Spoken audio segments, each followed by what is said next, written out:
Hello beautiful soul! Welcome back to my channel. This is my channel. I'm from Japan, Kabayan Capricorn. This reading is for you. April 12 to 18, 2026. Maraming salamat muna sa mga subscriber, new subscriber, cross-watcher, at sa mga bagong pasok dyan. Welcome na welcome kayo sa bahay ni Ate Aimee. Salamat din sa naktaba ng puso ninyong mga comments. At sa mga nagpa-personal reading, marami pong salamat. Kung gusto nyo na energy nyo lang talaga, ang gusto nyo makuha natin, all the details is in description below. Bakit naman tumitilang po yung ano mo?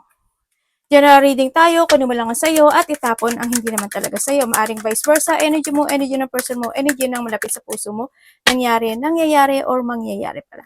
Use your own intuition, lawakan nyo inyong isipan, ano man ang gender mo, ano man ang edad mo, wala sa baraha ang kapalaran ng tao, kayo pa rin ang makapagpapabago nito. Gawin yung guide, yung mga warning, hindi negative yung warning yun, para magkaroon kayo ng idea, awareness, action, change of action, decision, at mga pwedeng maiwasan. Meron tayong Gemini, Virgo, Sagittarius, Libra. Energy reading, vice versa. Okay. Merong mga papuri, no, or pasasalamat sa iba na magaganap o mangyayari. Pwedeng may pupurihin ka o pasasalamatan ka, or sa iba sa inyo is ikaw ito sa kanya. Vice versa, no? Andito din yung point na magkakaroon ng mga shifting situation sa iyo. Maraming klase kasi ang shifting situation, ano yan? Kung saan yan, diba? Sa trabaho, sa oras ng trabaho, sa relasyon, ganyan. Mga sa iba dito, ano to, trabaho, o kaya is nandun ka na sa point of may mga bagay ka na isi-shift talaga related sa iyo, sa kaperahan, na pwedeng nahandun sa point na yun. Kung saang aspeto ng buhay mo yan. Ako nakita, may magtatapos ano, sa iba sa inyo. Congrats ha, kung ano man ito, meron daw magtatapos.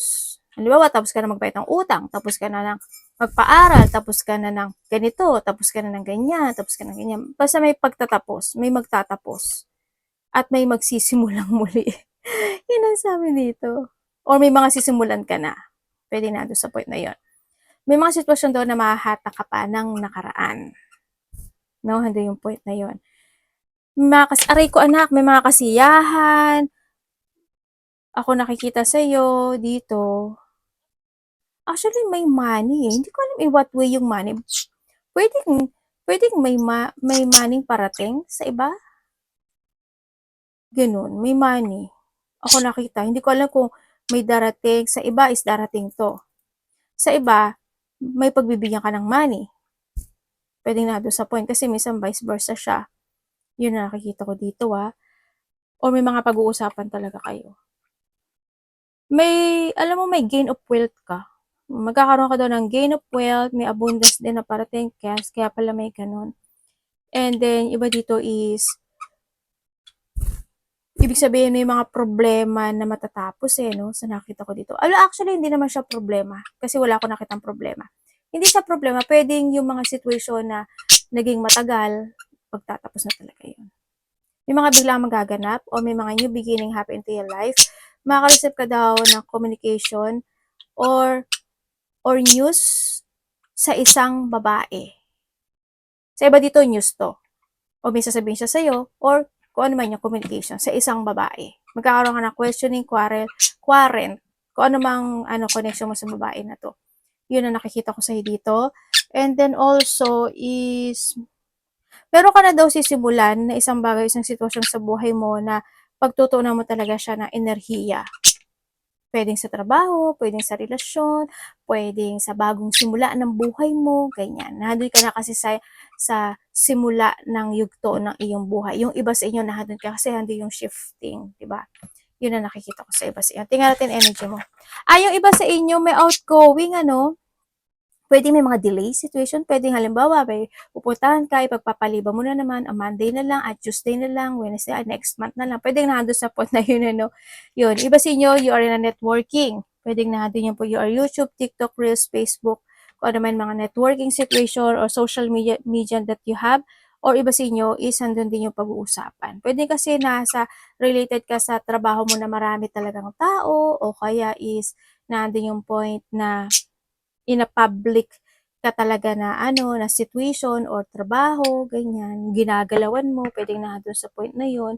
Or iba sa inyo is maraming nakakilala sa inyo or mas marami pa makakilala sa inyo. Or sa iba is medyo sikat, no? Yung iba sa inyo. Or mas pa dadagdagan yung pagkakakilanlan sa iyo ng ibang tao. Pwedeng nandun sa point na yun. Energy mo. May saka na tuloy. May isda kayo? Energy ni Capricorn. Pwede rin na may mga delay, ako nakikita. Delay of success situation sa iba. But still, yung delay na to, makakamit mo pa rin siya. Kung ano man yung delay, makakamit mo siya.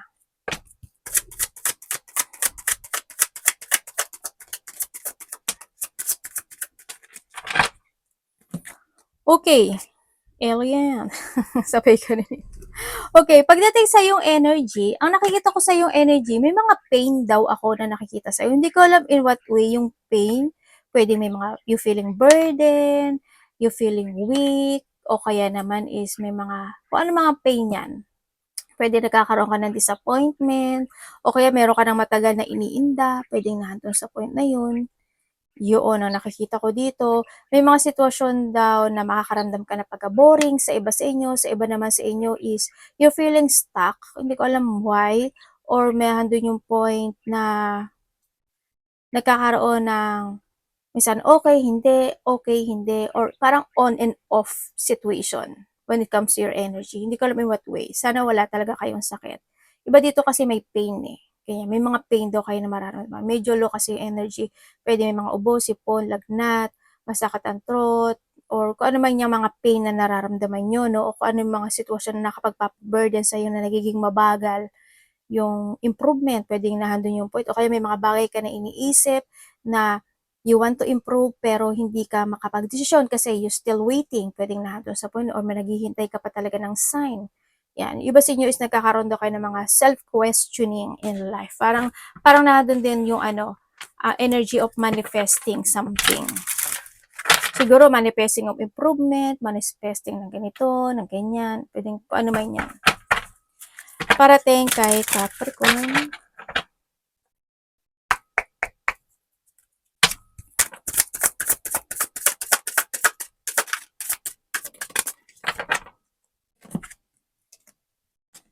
Okay.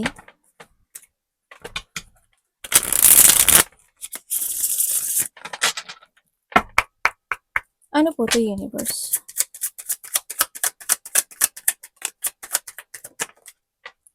Oh. Okay. Parating sa iyo. Angels, oh. Your angels.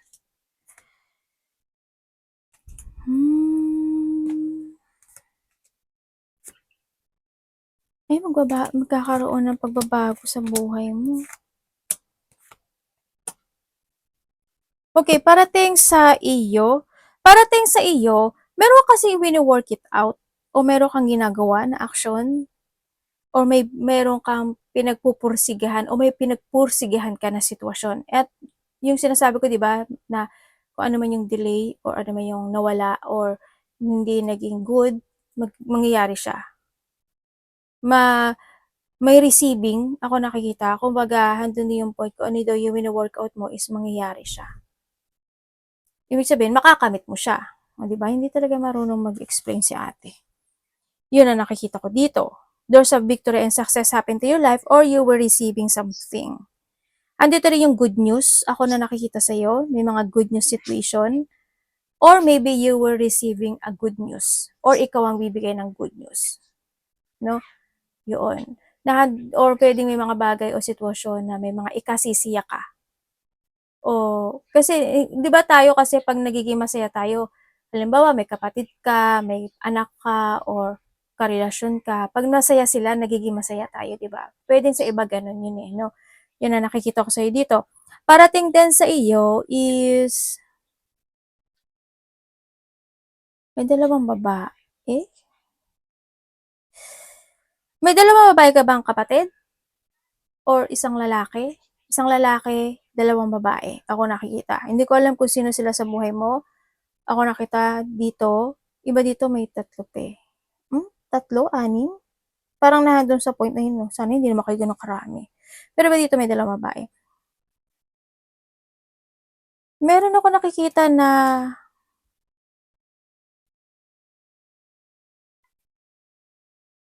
merong iba dito kasamahan to sa trabaho eh. Ibig sabihin, meron kang ikaka-stress sa kasamahan mo sa trabaho. Or related siya sa trabaho. Yun ang nakikita ko. Pwedeng magkakaroon ka ng stress, anxiety, depression, or worrying, or mga pag-aalala, no? Connected yung pera mo, or connected yung related yung trabaho mo. May mga ganun ako nakikita sa iyo. Andito rin yung point na makaka-receive ka raw ng payo, or may tao na magbibigay sa'yo ng payo, or hihingi ka sa kanya ng payo. Vice versa, or ikaw ang bibigay. No? Andito rin yung point na merong tao na magsisinungaling. Ibig sabihin, may tao na magbabait-baitan, either magiging concern siya sa'yo, pero nagsisinungaling siya sa'yo. Yun ang sabi. Pwede rin ito is related sa trabaho mo, or if you have a business, pwedeng nandun sa point na yun. May pagnanakaw eh. Hindi ko alam why. Sana hindi kayo manakawan sa nakikita ko dito. Yun ang nakikita ko. And also, there's an offering. Ako na nakikita sa iyo. Ibig sabihin, may tao na makaka-receive ka ng offer, or ikaw ang mag-o-offer nito sa kanya. May tao, may mas bata sa iyo. May mas bata sa iyo na either hihingi siya sa iyo ng suporta, or may hihingi siya sa iyo. Mas bata to sa iyo. Yun ang nakikita ko dito. No? Dito rin may nagsisinungaling, oh. Huwag ka na lang masyado, basta mag-trust ka sa intuition mo ha, kasi may nagmamatsyag pa. May pagmamatsyag. Tapos nandito rin yung point of magkakaroon ka ng may mga dealing, collaboration, or partnership. Ako na nakikita sa'yo. Pwede rin ito yung mga decision making na iibahin mo, no? Pwedeng yung iba dito, may mga decision kayo na babaguhin. Sa iba naman dito, may mga makakausap ka na maano ka talaga sa kanya, may stress ka, or hindi ka either mag-worried ka sa kanya, or hindi kayo magiging good ng pag-uusap. Yun ang nakikita ko dito. Yun ang parating sa iyo. Sa iba dito may mga gathering. May mga gathering situation, 3 days, 3 weeks, 3 months, something. May mga gathering situation ako nakita. Or sa iba sa inyo is by May. Ganyan. May mga happy gathering, good news, achievement, fulfillment, happiness, o kaya is may mga creativity, o kaya is may mga basta may celebration sa iba. O kaya may mga tao na parang mag-chill-chill, baka magkakaroon kayo ng ayaan, mag-chill-chill kayo, iinom kayo sa labas, kakain kayo sa labas, ganyan. Pwedeng nandoon sa point na yun. Dapat iwasan ni Capricorn.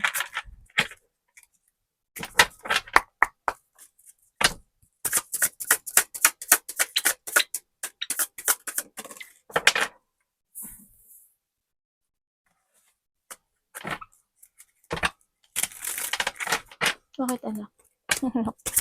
Ano ko, nasa balikat ko kasi. Dapat mong iwasan, Capricorn. Feeling ko may pupo ako. Ay, wala. Ang bait. Bait ng anak ko. Okay, dapat mong iwasan. Siyempre, iwasan mo yung magkaroon ka ng mga pagpapaliban in life. Kung pwede naman gawin ngayon, ba't pa magpapaliban, diba? O kaya is yung magkaroon ka ng self-doubt sa sarili mo, self-doubt ha. O kaya naman is matakot ka sa mga kabahan, o matakot ka sa mga sitwasyon na pagbabago o magbabago sa buhay mo. Being held back ka ng nakaraan. Iwasan mo rin syempre is not to aware yung mga emotions, or feelings ng mga taong nakakausap mo, or kung hindi man sila aware sa feelings mo, iwas ka na lang din, 'di ba?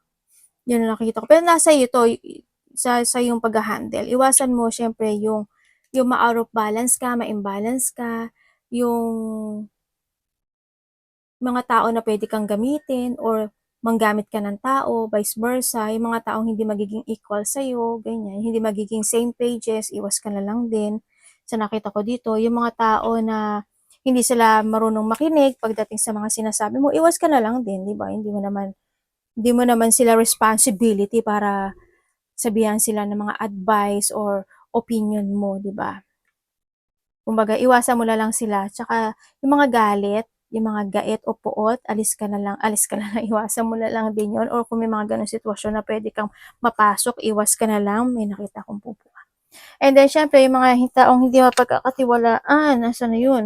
Tsaka hindi puwedeng maasahan, aba nawala pa, iwas ka na lang dun. Yung mga taong bitter o being a bitter, yung mga ikaka-moody situation mo, iwas ka dun, ha?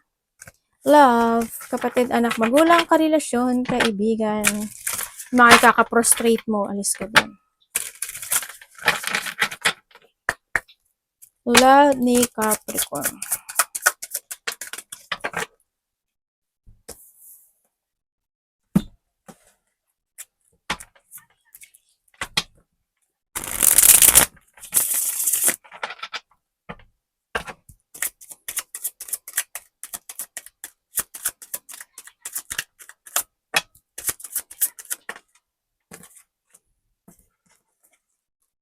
Okay. Kung ikaw is single, teka lang, balasahin natin. Kung ikaw is single.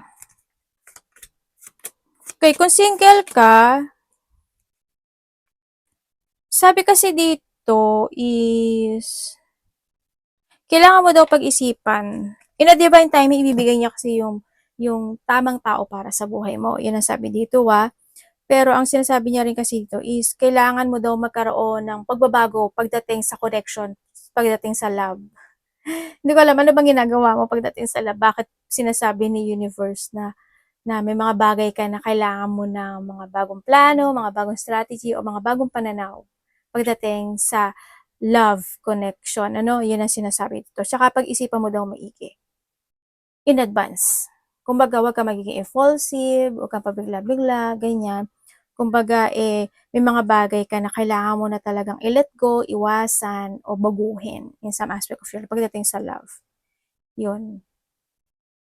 Parang i-reverse mo yung energy mo ngayon, ano, sa dating ikaw, no, pagdating sa love. Siguro may something wrong pagdating sa love sa'yo.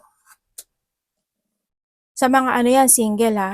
Kung kayo naman is nagkahiwalay nitong tao na to, yes, nagkaroon ng paghihiwalay kasi syempre hindi na talaga masaya, nagkaroon ng option, nagkaroon ng third party relationship, sa nakita ko dito, nag-iba na talaga ng connection o nag-iba na handun yung option, no? Nag-move forward, and the devil, sa nakikita ko dito, handun din yung point na,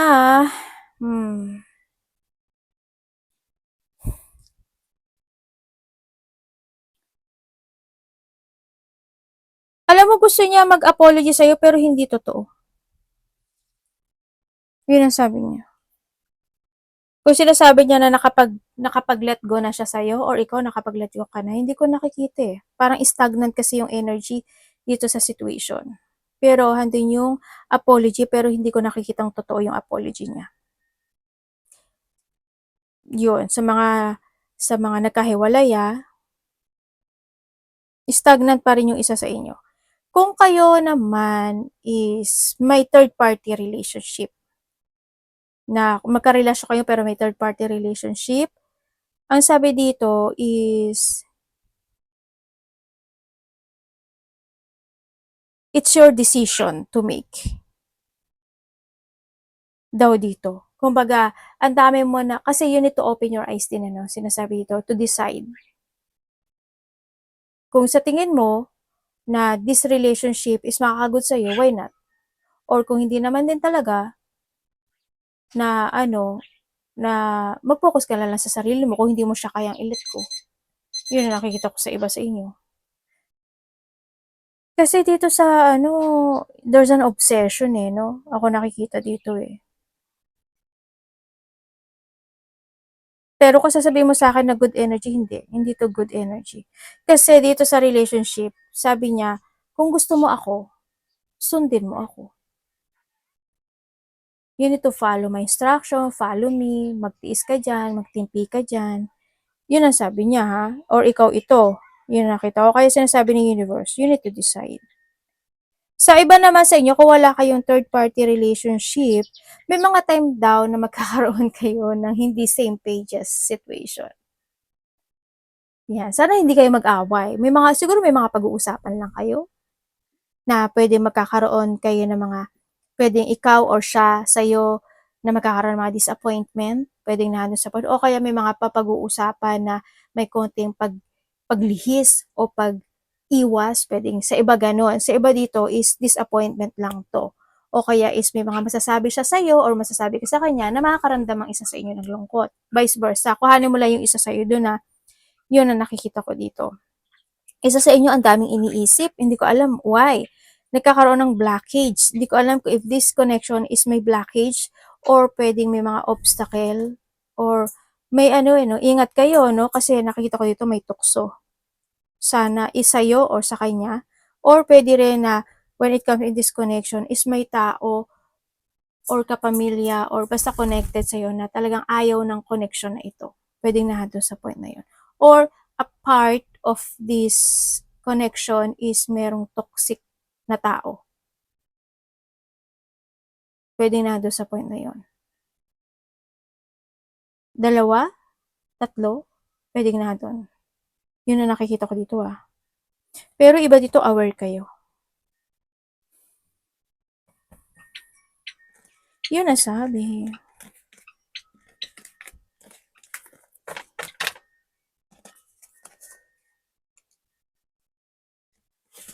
Habaan nyo lalay pasensya nyo, no? O kaya sa mga walang third party, meron kayong mga pinaplano na madidelay. Or may mga pinaplano kayo, o may mga plan situation na hinihintay. Ganyan. Money. May cancellation and delay kasi ako nakikita eh. No? Sa aspeto ng buhay mo. Money.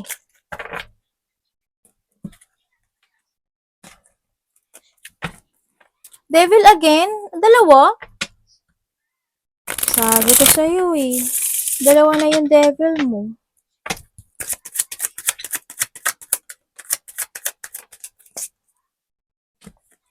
Okay, pagdating sa iyong money, ay magbibigay ako ng ibang message. Another message.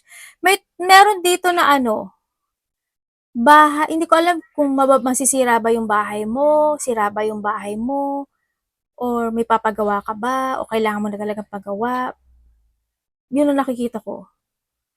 Or bibili ka ba ng bahay, ganyan. May nakikita akong ganon. Sa pera mo naman daw, ang nakikita ko sa'yo dito is pera and trabaho to magkakaroon ka daw ng trust issue. Either sa trabaho mo, or sa taong makakausap mo pagdating sa pera. Or may trust issue ka sa kanya. Yun na nakikita ko dito. Pwede rin kasi na na may mga sitwasyon na hindi marisolbahan na connected ang pera or trabaho. Sa iba dito is oo eh. Nandito yung pag-isolate. Magkakaroon ka nga rin dito ng disappointment eh. Either sa trabaho mo or sa makakausap mo. Connected ang trabaho at pera. Yun, ang nakikita ko sa'yo dito.